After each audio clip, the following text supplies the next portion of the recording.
오늘 우리가 함께 할 말씀 마가복음 15장 말씀입니다. 묵상하셨던 말씀인데요. 오늘 제목이 침묵 그 놀라움에 대하여라는 제목을 가지고 있습니다.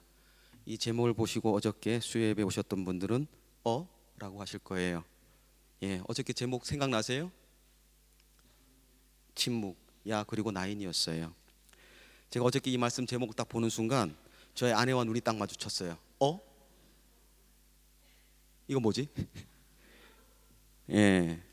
지난주부터 말씀을 준비하면서 오늘 말씀이 이 침묵이라는 제목으로 잡고 했었었는데, 그래서 오늘 침묵 2 할까 하다가 그건 아니다 싶어서 다시 뒤에 목사님과 같이 부제를 달았습니다. 그래서 침묵 그 놀라움에 대하여로 오늘 말씀을 준비했습니다.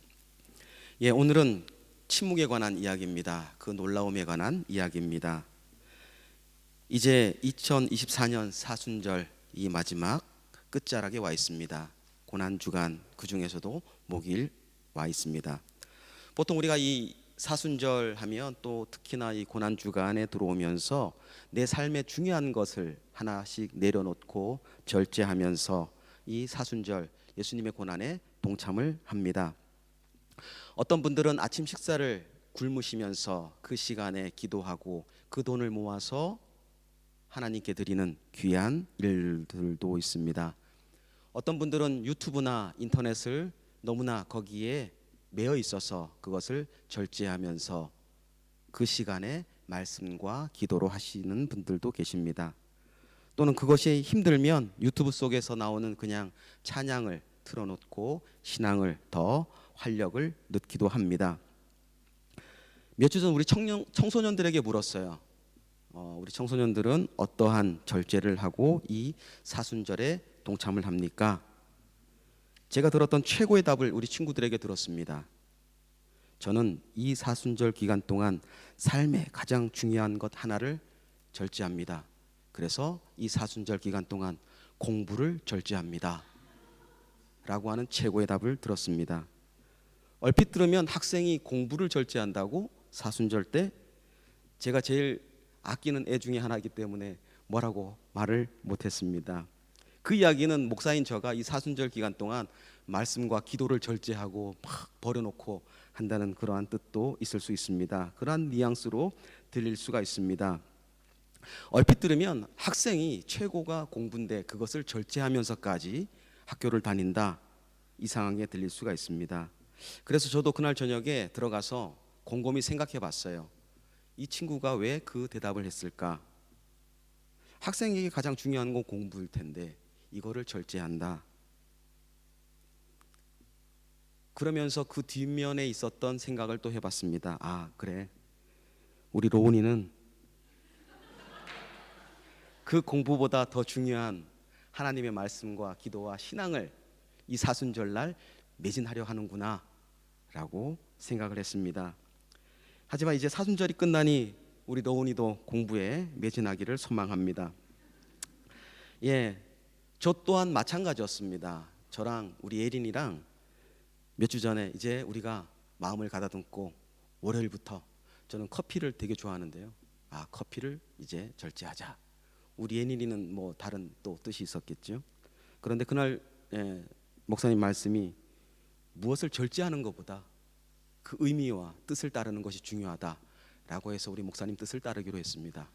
그래서 저는 커피는 계속 마시면서 말씀과 기도로 그 시간 함께했던 이 사순절입니다.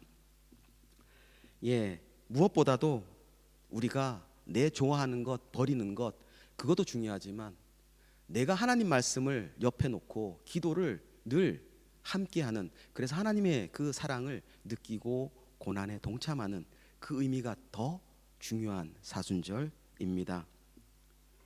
성경에는 예수님이 잡혀서 재판받으신 내용이 나옵니다.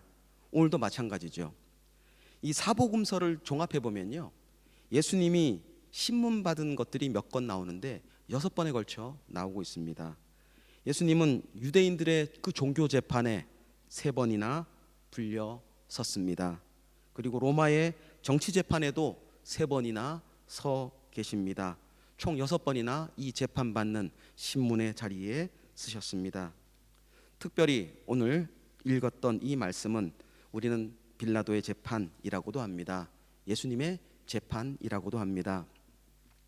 왜 복음서는 믿음의 핵심과 같은 이 십자가의 사건 못지않게 이 본디오 빌라도의 재판의 이 장면에 많은 말씀을 할애하고 계시고 소개하고 계실까요? 성경뿐만 아니라 우리가 매주 신앙 고백하는 사도신경에도 본디오 빌라도에게 고난을 받아 라고 우리는 매주 고백합니다. 풀어서 이야기하면 동정녀 마리아에게서 나시고 본디오 빌라도의 아래서 고난을 받았다라고 하는 우리의 신앙 고백을 합니다. 생애 마지막에 당하신 고난을 강조하면서 동시에 주께서 이 세상에 사는 그 기간, 이 기간이 고난의 기간이었다는 것을 우리에게 가르쳐주고 계십니다. 예수님의 이 빌라도에게 고난받음은 그리스도의 일생과 관련되어 있습니다. 그래서 하이델베르그 교리 문답의 37번 문제와 38번 문제에는 이렇게 가르치고 있습니다. 38번 문제입니다. 그분은 왜 제사장 본디오 빌라도 아래에서 고난을 받으셨습니까? 그에 대한 대답은 이렇게 답합니다. 그리스도는 죄가 없지만 세상의 재판장에게 정죄를 받으셨으며 이로써 우리에게 임할 하나님의 준엄한 심판에서 우리를 구원하셨습니다. 본디오 빌라도에게 고난을 받으심은 곧 하나님께서 무죄하신 예수님을 우리 대신 저주와 심판에서 사형에서 우리를 건지신 의미를 가지고 있습니다. 이 세상의 최고의 법정 로마의 법정 아래 하나님의 심판을 또한 보여주고 계십니다. 이 빌라도의 재판, 이 사건은 십자가의 길을 가야만 하는 예수님을 그리고 있습니다. 그 길을 가셔야만 되기에 그래서 우리 대신 정죄를 받으사 희생 제물로 되셔야만 우리를 대신하여 죽임을 당하셔야만 하셨기에 의로운 순종으로 그 길을 따라가십니다. 하나님의 사랑과 공의를 이루기 위해서는 이 사건, 이 재판, 이 사형, 이 십자가가 우리에게 너무나 큰 의미로 다가옵니다. 이 재판의 특징은 무엇일까요? 이 신문의 특징은 무엇일까요? 이 재판은 부당한 재판입니다. 또 하나는 중요한 특징은 침묵의 재판이었습니다. 누구 하나 이 부당한 재판을 항거하지도 않았습니다. 그냥 침묵으로 그 아래에 있었습니다. 들리는 소리는 예수를 죽이라는 소리밖에 들리지 않았습니다. 무리들도 입을 닫고 침묵하고 예수님도 침묵하셨고 심지어 하나님도 침묵하고 계셨습니다. 그래서 예수님의 재판, 이 빌라도의 재판 특징은 한마디로 침묵이라고 저는 표현하고 싶습니다. 이 침묵을 우리 한번 살펴보도록 합니다. 오늘 본문 1절과 2절 말씀이죠. 새벽에 그 이야기는 밤새도록 6번의 신문이 계속 걸치면서 재판을 해왔다는 이야기입니다. 그리고 마지막 이 새벽에 이른 아침에 대제사장, 장로들, 서기관들이 예수를 결박하여 빌라도에게 넘겨줍니다. 그리고 빌라도는 예수님을 신문합니다. 빌라도는 고발을 받는 대로 받은 대로 예수님께 내가 유대인의 왕이냐라고 묻습니다. 그래서 예수님은 그동안 침묵하셨지만 이 결정적인 질문에는 대답을 하셨습니다. 빌라도의 질문에 예수님은 내 말이 옳다. 2절 말씀으로 답하셨죠. 내 말이 옳다. 맞아, 내가 유대인의 왕이야 라고 하는 말씀입니다. 이때의 유대인의 왕, 이것은 메시아를 뜻하고 있습니다. 메시아의 다른 이름이 유대인의 왕이었습니다. 유대인의 왕은 메시아의 별명이기도 했습니다. 하지만 빌라도가 생각했던 그 유대인의 왕은 다른 개념이었죠. 정치적인 개념이었죠. 로마의 입장에서 유대인의 왕은 로마를 무너뜨리고 이스라엘을 독립시키는 그러한 왕으로 빌라도는 생각을 했습니다. 그러나 예수님은 로마를 무너뜨리고 이스라엘을 독립시키는 그러한 왕이 아니라 세상 사람을 죄로부터 구원하는 구원의 왕이요 만왕의 왕, 유대인의 왕으로 오셨습니다. 이 과정에서 5절 말씀을 보면 예수께서 다시 아무 말씀으로도 대답하지 아니하시니 빌라도가 놀랍게 여기더라 라고 되어 있습니다. 예수님은 침묵하셨고 이에 빌라도는 이 상황이 너무나 기이하게, 이상하게, 놀랍게 여겨졌습니다. 이 놀라움, 자기의 모든 것들을 항거할 수도 있었고 변명할 수도 있었는데 모든 것들을 안 하고 그냥 침묵으로 일관했던 이 놀라움. 첫 번째 침묵은 무리의 침묵입니다. 어쩌면 우리들의 침묵일 수도 있습니다. 하나님의 뜻을 따라 살으셨던 3년간의 공생에 예수님 곁에는 늘 증언자가 있었습니다. 제자들이 그들의 옆에 있었습니다. 그런데 오늘은 웬일입니까? 빌라도의 재판이 진행되는 동안 예수님 주변에는 아무도 없었습니다. 예수님을 증거해 줄 증인으로서의 역할을 변명해 줄 아무도 그 옆에 있지 않았습니다. 침묵의 상황입니다. 예수님의 증인 공백은 불가피한 측면이 있습니다. 재판이 자정무렵 시작해서 계속 심야에 이르러졌고 이제는 새벽에까지 이르렀습니다. 예수님의 체포되는 것을 보고 많은 제자들이 겁을 먹고 도망가 버렸기 때문입니다. 그렇기에 그의 주변에는 제자들이 없었습니다. 이러한 재판의 부당함은 백성들도 민중들도 잘 알고 있었습니다. 그러나 그 누구 하나 이 부당함에 대하여 입 뻥끗하지 않고 있습니다. 모두 침묵하고 있습니다. 무리들은 이 모든 불법과 부당함을 잘 알고 있지만 침묵하고 있습니다. 그동안 예수님으로부터 받은 은혜 받은 사람이 한두 명이 아닙니다. 어떤 사람은 예수님 때문에 눈을 떴습니다. 어떤 사람은 예수님 때문에 불치병인 문둥병이 나았습니다. 어떤 사람은 말 못하는 벙어리에서 입을 떼게 되었습니다.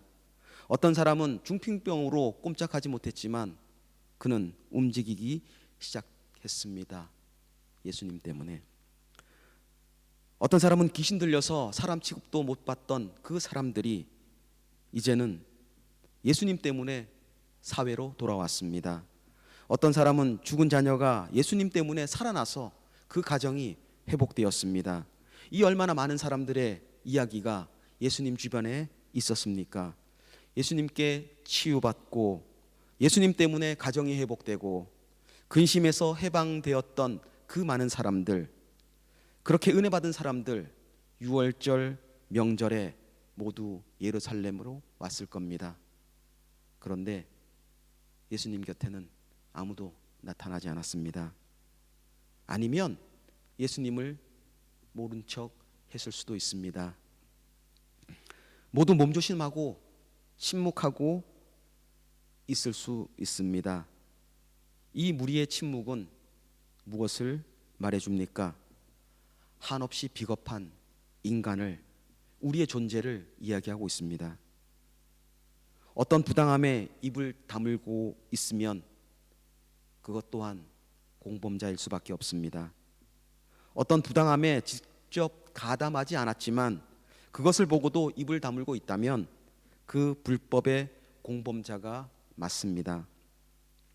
그런 점에서 무리들, 그 많은 사람들은 어쩌면 우리들을 대제사장 무리의 불법에 모두 참가하는 공범일 수가 있습니다. 오늘날 하나님을 믿는 기독교인으로서 우리는 이런 비겁한 침묵에서 벗어나야 됩니다. 침묵에 있으면 안 됩니다. 불의를 보면 불의하다고 말할 수 있는 그리스도인으로 우리는 살아가야 합니다. 우리 성도는 이런 비겁한 침묵에 머물러 있으면 안 됩니다. 공범자가 아니라, 그 무리들의 침묵이 아니라 불의를 보고 정의를 말할 수 있는 용기가 우리에게 필요합니다. 두 번째 침묵은 예수님의 침묵입니다. 예수님은 체포되면서 먼저 대제사장 아나스와 가야바 그리고 사내들인 재판을 받으셨습니다. 그때도 예수님의 일관된 태도는 침묵이었습니다. 예수님은 자기를 위해 변호하거나 방어하지 않았습니다. 왜 예수님이 이렇게 침묵하셨을까요? 이 재판은 유죄냐 무죄냐를 가리는 그러한 정의로운 재판이 아니었습니다. 그들은 예수님을 이미 사형을 시키려고 하는 것들을 마음에 담고 모든 법률적인 것들을 다 가지고 있으면서 진행하는 짜고 치는 재판이었습니다. 이 재판에서 예수님은 자기를 변호해서 풀려날 그러한 목적을 가지고 있지 않으셨습니다. 아무런 죄 없이 정죄당하고 사형 선고를 받아서 온 세상 사람들의 죄를 대신해서 죽어야만 했기 때문입니다. 예수님은 이 세상에 오신 목적은 하나입니다. 죽어야 우리가 살 수 있기 때문입니다. 죽기 위해 오셨습니다. 대제사장에게 재판을 받으시던 예수님이 침묵하신 것이나 이 빌라도 앞에서 침묵하셨던 그 예수님의 모습을 그려봅니다. 그래서 이사야 선지자는 그분은 침묵하셨는데 마치 털 깎는 자 앞에서 잠잠한 양과 같다, 그렇게 침묵하였다라고 예언하셨습니다. 사실 예수님이 침묵하셨다고 해서 일체의 말을 거부한 것은 아닙니다. 주님은 십자가의 길을 가시면서 되도록 말을 아끼셨고 많은 경우에 침묵을 하셨습니다. 예수님의 침묵은 일반적인 재판에서 나올 수 없는 현상입니다. 그렇기 때문에 빌라도는 놀라워했습니다. 예수님의 침묵은 하나님에 대한 순종의 침묵입니다. 예수님은 겟세마네 동산에서 이렇게 기도합니다. 나의 원대로 마옵시고 아버지의 원대로 하옵소서. 이렇게 기도하셨습니다. 그 십자가의 길이 하나님의 뜻이라면 그 길을 묵묵히 가시겠다라고 하시는 예수님의 기도입니다. 참 믿음을 소유한 자는 묵묵히 순종합니다. 예수님께서 굴욕과 치욕을 받으면서 아무런 대답도 하지 않고 침묵하신 것은 하나님을 절대적으로 의지하는 믿음에서 나왔습니다. 아버지에 대한, 하나님에 대한 믿음에 근거하여 예수님은 침묵으로 순종하셨습니다. 세 번째 침묵은 하나님의 침묵입니다. 하나님도 침묵하셨습니다.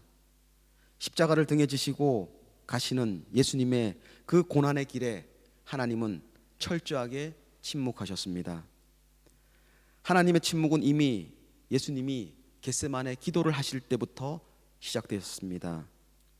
하나님은 사랑하는 이들과 있을 때, 그 기도하고 있을 때, 피땀 흘려 기도하고 있을 때, 내 아버지여 만일 할만하시거든 이 잔을 내게서 지나가게 하옵소서 라고 하며 눈물의 기도를 드립니다.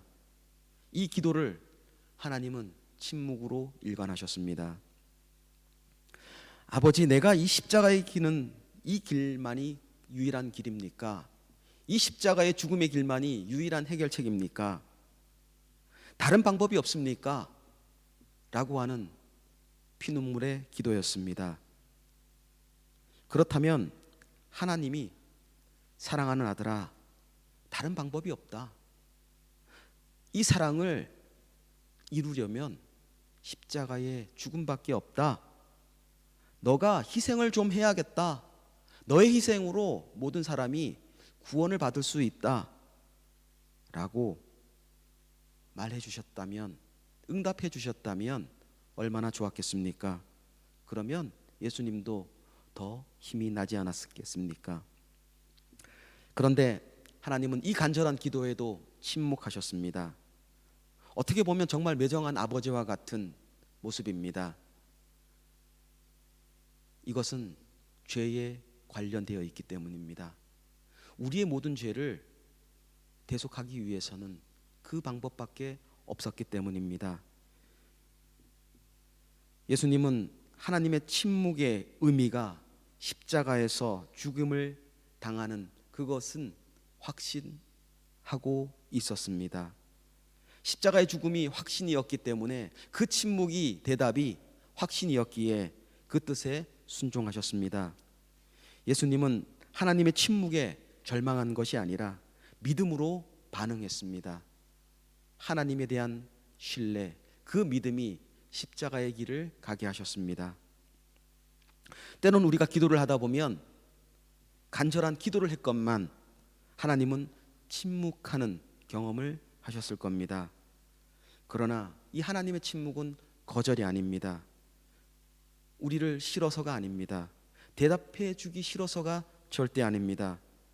침묵을 통해 하나님의 뜻을 전하고 싶은 하나님의 마음이 또한 그 침묵 가운데 계십니다. 침묵을 통한 하나님의 뜻을 읽는 우리가 되어야 됩니다. 하나님의 뜻은 기다려라 라고 하는 것이었습니다. 그 침묵은 우리에게 기다림을 요구하고 있었습니다. 하나님의 뜻에 우리는 예수님처럼 신뢰로 믿음으로 반응해야 됩니다.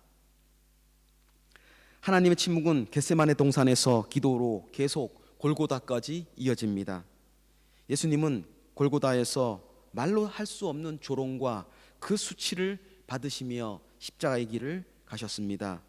그 모든 조롱과 수치를 예수님은 침묵으로 받으셨습니다. 견뎌내셨습니다. 이겨내셨고 승리하셨습니다. 깜깜한 하늘을 향하여 엘리 엘리 라마 사막다니 나의 하나님 어찌하여 나를 버리십니까? 절규하고 계셨습니다. 이 절규를 예수님은 십자가에서 죄인이 당해야 할 고난을 하나님의 침묵 가운데 있는 그 단절을 느끼셨을 겁니다. 그 절규 가운데 하나님과 끊어짐을 느꼈을 겁니다. 그러나 그것은 단절이 아니었습니다. 나를 향한, 여러분을 향한 그 사랑의 확증을 위하여 그 길을 걸어가셔야만 했습니다. 하나님의 침묵은 의미가 있습니다. 하나님의 침묵의 의미가 무엇일까요? 그것은 죄에 대한 단절입니다. 죄에 대한 침묵이요 사랑의 침묵입니다. 하나님이 침묵하셨던 이유는 예수 그리스도가 우리의 죄를 대속하셔야만 했기 때문입니다. 우리의 죄를 해결할 방법은 어린 양 예수님 뿐이기 때문입니다. 아들인 예수를 그 목숨마저도 버려가며 그 사랑을, 그 구원을 우리에게 주시려는 하나님의 사랑은 침묵으로 다가오셨습니다. 우리의 죄에서 구원하시기 위해, 그 사랑을 나타내시기 위해, 우리의 죄에서 구원하기 위한 그 사랑으로 하나님은 침묵으로 눈물 흘리셨을 겁니다. 하나뿐인 아들을 이 땅에 보내시는 하나님, 그 사랑을 나타내기 위해 하나님은 아들을 죽음으로까지 모르셨습니다. 나 같은 죄인에게 하나님의 침묵은 사랑의 침묵입니다. 공의의 하나님은 죄에 대하여 철저히 외면하시고 또한 침묵하십니다. 그리고 돌아오기를 기다리십니다.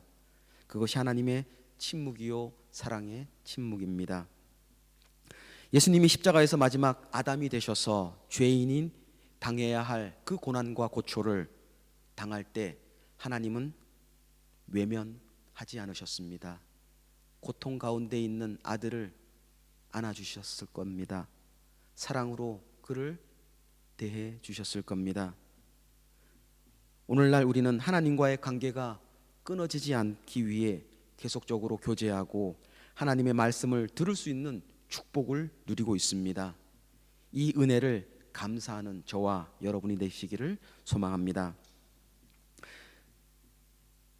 무리들의 침묵, 주님의 침묵, 심지어 하나님의 침묵, 빌라도 앞에서 서 있던 예수님, 그리고 침묵으로 거짓 증언하는 무리들, 예수님을 죽이려고 증거를 찾는 대제사장들과 공회와 그들 앞에 얼마나 할 말이 많으셨겠습니까? 하늘의 권능을 가지신 예수님께서는 모든 것들을 제자리로 돌릴 수 있었을 겁니다.